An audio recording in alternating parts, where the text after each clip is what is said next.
Hey guys, Dr. Berg here. If you're over the age of 60 and you've started noticing that your legs feel weaker, your balance isn't what it used to be, or you get tired climbing stairs, this video is going to be incredibly important for you. Because what's happening isn't just aging, it's something called sarcopenia, the silent muscle wasting condition that affects millions of seniors, and it starts in the legs.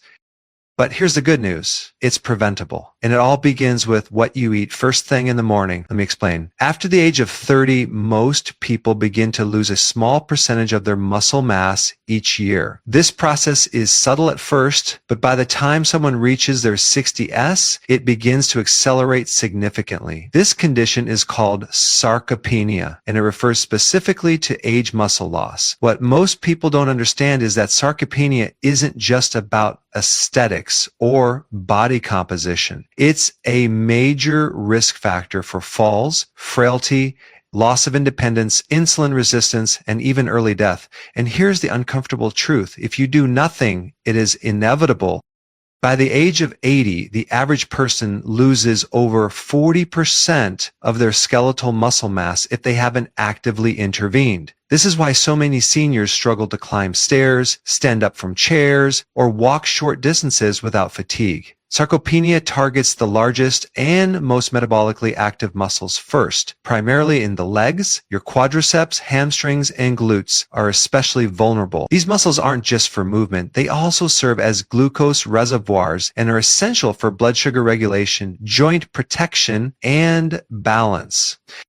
But why does this happen? What triggers sarcopenia in the first place? There are several mechanisms, but the primary culprit is a decrease in anabolic signaling, especially the signaling pathways that involve mTOR, the cellular trigger for muscle growth. As we age, the body becomes less sensitive to dietary protein, meaning we need more of it and in better quality to achieve the same anabolic response we had when we were younger. This is often called anabolic resistance. So a small amount of protein that would have built muscle in your 20s is no longer sufficient in your 60s or 70s. There's also a sharp decline in physical activity in older adults. Modern lifestyles are largely sedentary, especially post-retirement. When muscles aren't used regularly, especially under resistance or load, the body interprets them as unnecessary and begins to break them down. This process, known as muscle catabolism, is an energy-saving measure from the body's evolutionary standpoint. Unfortunately, in today's world, this adaptive mechanism becomes a liability. And then there's the hormonal aspect. Aging is associated with decreased levels of testosterone, growth hormone, and IGF-1, all of which play key roles in muscle preservation and regeneration. Add to that common age deficiencies like low vitamin D, magnesium, and B12, and you have the perfect storm for muscle atrophy. Insulin resistance is another critical piece of the puzzle. As we age, many people develop some degree of insulin resistance, often without knowing it. This impairs nutrient delivery to muscle cells and inhibits recovery after eating or exercising. Muscles rely on insulin signaling to absorb amino acids and glucose efficiently. When this mechanism breaks down, muscles starve, even when food is abundant. Inflammation also plays a silent but destructive role. Chronic low-grade inflammation, common in older adults due to poor diet, stress, and underlying conditions, accelerates protein breakdown and inhibits muscle repair. Inflammatory cytokines like TNF-alpha and IL-6 have been shown to directly contribute to muscle wasting in elderly populations. The presence of inflammation alters hormonal balance, damages mitochondrial muscle cells, and further deepens fatigue and weakness. One of the biggest misconceptions is that muscle maintenance is just about going to the gym. While physical movement is absolutely essential, nutrition is equally, if not more important, especially for those over 60. Without sufficient leucine-rich protein, the body simply cannot trigger the muscle-building process. Many seniors aren't just under-eating calories, they're severely under-eating protein. Add to that poor absorption due to declining stomach acid, and even a seemingly healthy diet might not be providing what the body actually needs. In many cases, sarcopenia creeps in because no one sounds the alarm early enough. Doctors rarely test for it unless someone is already showing severe signs of frailty or falling. By then, much of the damage is done. Early intervention, ideally starting in the 40s or 50s, can delay or even prevent the worst outcomes. But even in your 60s, 70s, or 80s, it's never too late to take action.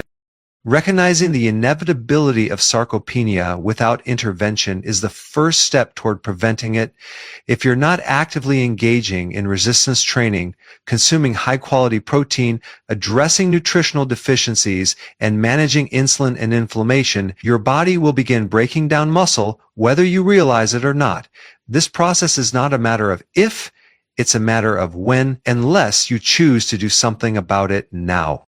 As we age, our bodies begin to change in subtle but critical ways. One of the most overlooked signs of aging is the gradual weakening of our leg muscles. Most people don't realize it's happening until they begin struggling with basic tasks, standing up from a chair, climbing stairs, or simply walking for extended periods. But make no mistake, this decline starts years before it becomes noticeable.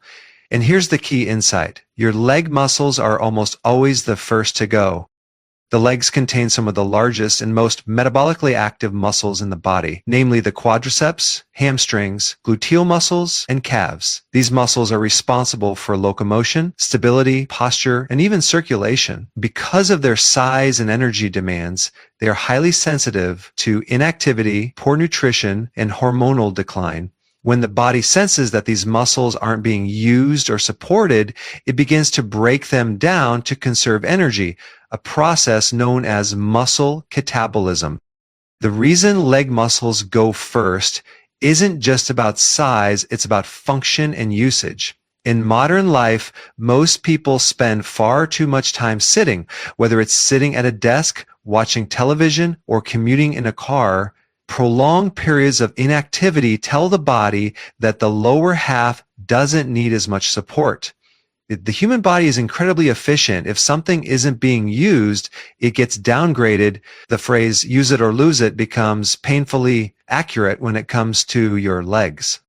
As people age, balance tends to decline, and this is directly linked to leg strength. Your legs aren't just for movement, they serve as your foundation. Strong leg muscles stabilize the hips and knees, protect the joints, and help you recover from slips or missteps. Once those muscles weaken, your risk for falls increases dramatically. And falls are not just minor incidents in old age. They're one of the leading causes of injury and loss of independence in seniors. Now let's go deeper into the physiology. The quadriceps and hamstrings are composed of a mixture of fast twitch and slow twitch muscle fibers. Fast twitch fibers, the ones responsible for power and explosive strength, are especially prone to atrophy as we age. These are the fibers that help you rise quickly from a seated position, catch yourself when stumbling, or lift your leg to step onto a curb. Without regular stimulation, these fibers degrade rapidly, which leads to slower reaction times, decreased agility, and weaker legs overall. Another reason your legs go first has to do with circulation and mitochondrial function. The legs are far from the heart, and as circulation becomes less efficient with age, the delivery of oxygen and nutrients to the lower limbs can decline. This affects mitochondria, the energy factories inside muscle cells. When mitochondrial function drops, energy production becomes sluggish, recovery slows, and muscles fatigue more easily. That fatigue discourages movement, which leads to more muscle loss, a vicious cycle. There's also a neurological component. Muscle contraction isn't just about the muscle itself. It's about the neuromuscular connection. As we age, nerve signals to the legs become less efficient. That means slower communication between the brain and your lower body. This contributes to the unsteadiness or wobbliness that many older adults describe. If that neuromuscular pathway isn't kept active through movement and resistance training, it begins to break down. Nutrition plays a massive role as well. The amino acids required to maintain and rebuild muscle, especially leucine, isoleucine, and valine, must be consumed consistently in adequate amounts. Unfortunately, many older adults either undereat protein or consume poor quality sources that lack the essential amino acids. The first muscles to pay the price, the largest and most demanding ones, the legs. Furthermore, hormones such as testosterone, growth hormone, and IGF-1 all naturally decline with age.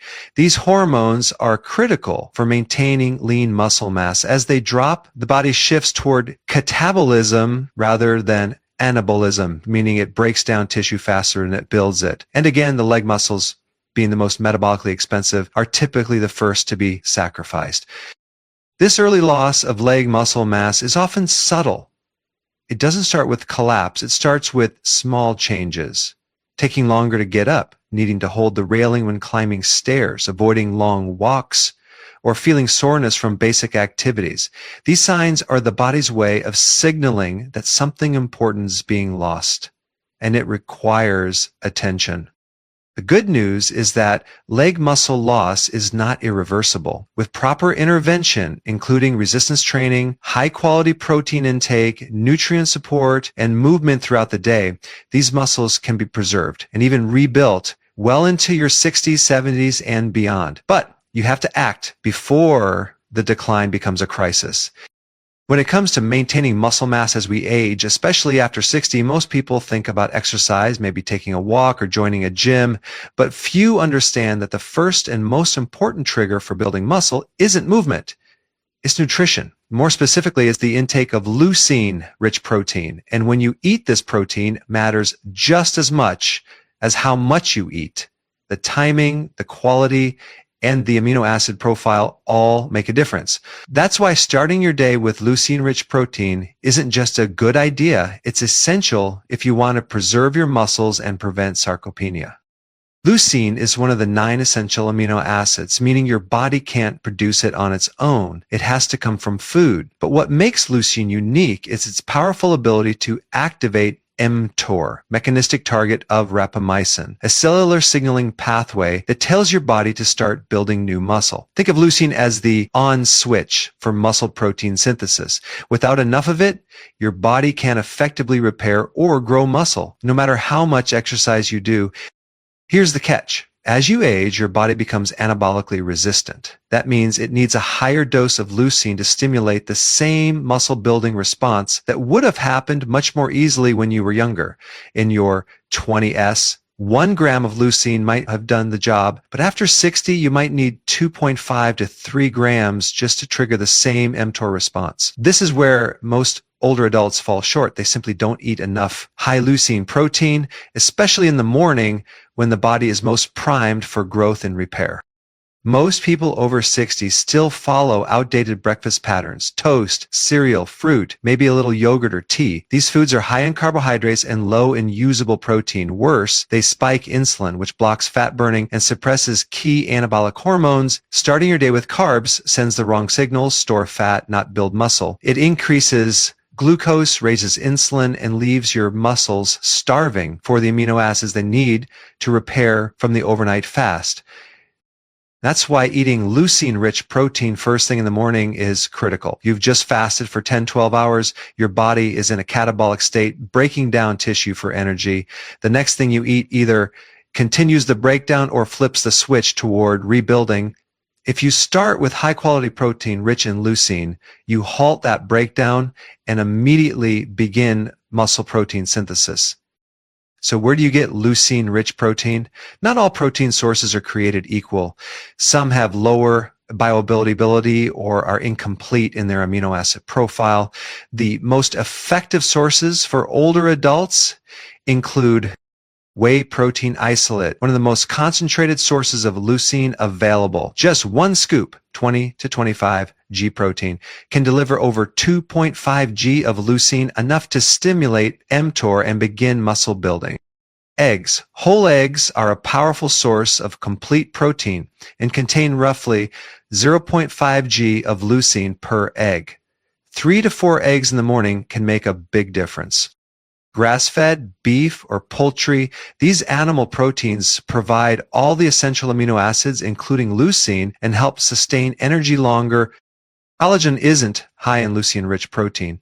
When taken alongside whey or eggs, it supports connective tissue, joints, and skin, which are all affected by aging.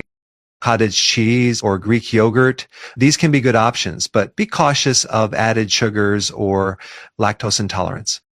The goal is to hit at least 25-30 grams of high-quality protein in your first meal with 2.53 grams of leucine. This is a threshold needed for most people over 60 to kickstart muscle protein synthesis and reverse the catabolic processes of aging. And remember, this isn't just about the numbers. It's about sending the right hormonal and cellular signals at the right time.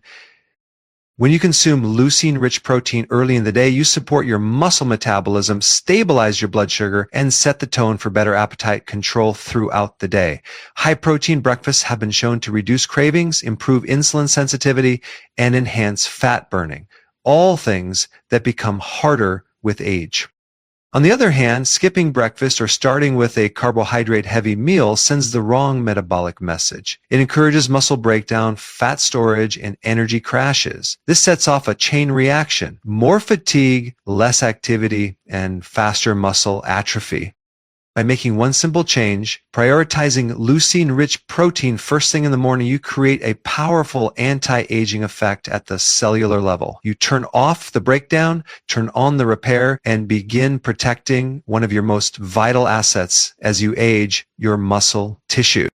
Muscle loss with age is often assumed to be an unavoidable part of getting older. But what many people don't realize is that one of the most silent accelerators of muscle wasting is insulin resistance. This condition doesn't just affect blood sugar. It has a direct destructive impact on your muscle tissue, especially after the age of 60, when hormonal sensitivity and metabolic flexibility decline. If you're not addressing insulin resistance, your muscles are breaking down faster than you think, even if you're eating protein or exercising regularly.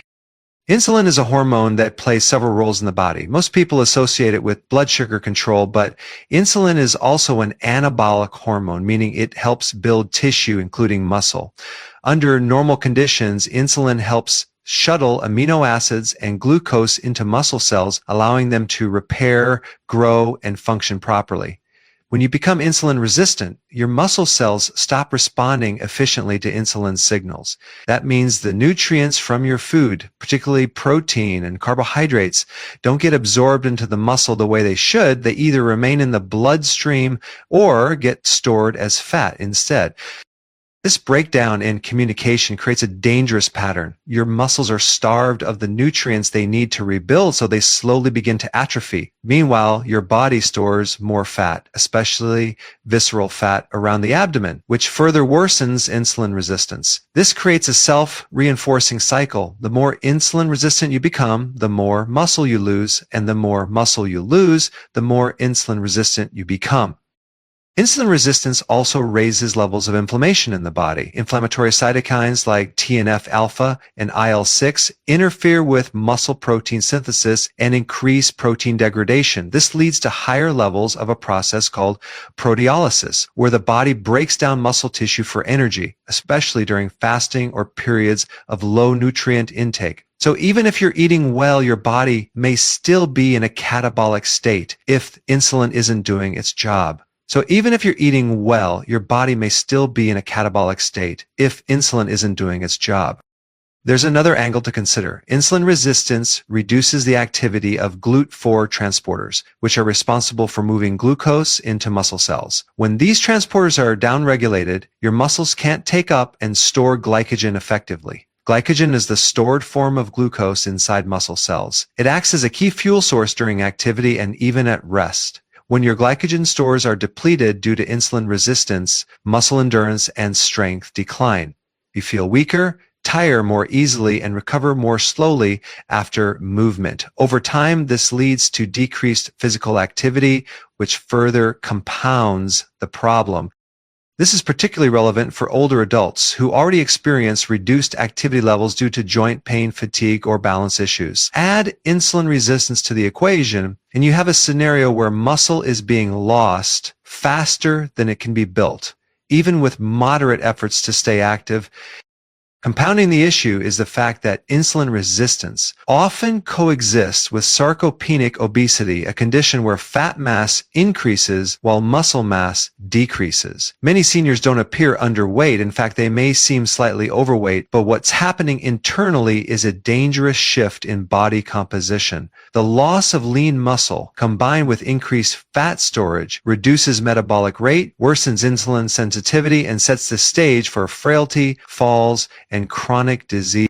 Now let's look at how to reverse this. The first step is to reduce dietary insulin spikes. The more often your insulin is elevated, the faster your body becomes resistant to it. This means cutting back or eliminating refined carbohydrates, sugars, and processed foods, especially in the morning when insulin sensitivity is already at its lowest for many people.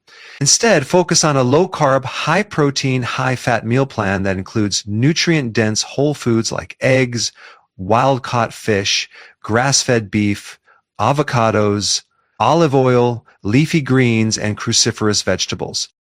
Intermittent fasting can also be a powerful tool. By reducing the frequency of eating and giving insulin a chance to stay low for longer periods, you increase insulin sensitivity. This allows your body to better utilize nutrients when you do eat and improves the uptake of amino acids into muscle tissue. Many people over 60 assume fasting is dangerous, but when done correctly with proper nutrition, it can actually help stabilize energy levels, reduce inflammation, and promote muscle preservation. Nutrition, physical activity remains essential, but it needs to be smart and consistent. Resistance training, even 2 to 3 times per week, sends a strong signal to the body that muscle is needed. This activates muscle-building pathways and improves insulin receptor sensitivity on muscle cells. When you combine resistance training with a high-protein, low-insulin diet, the results can be dramatic, even in older adults who have been sedentary for years. Nutrient support is equally important. Magnesium, vitamin D, chromium, and alpha-lipoic acid all play roles in improving insulin function. Vitamin D, in particular, helps regulate insulin sensitivity and supports muscle strength. A deficiency in vitamin D is common in older adults and can worsen both insulin resistance and muscle wasting.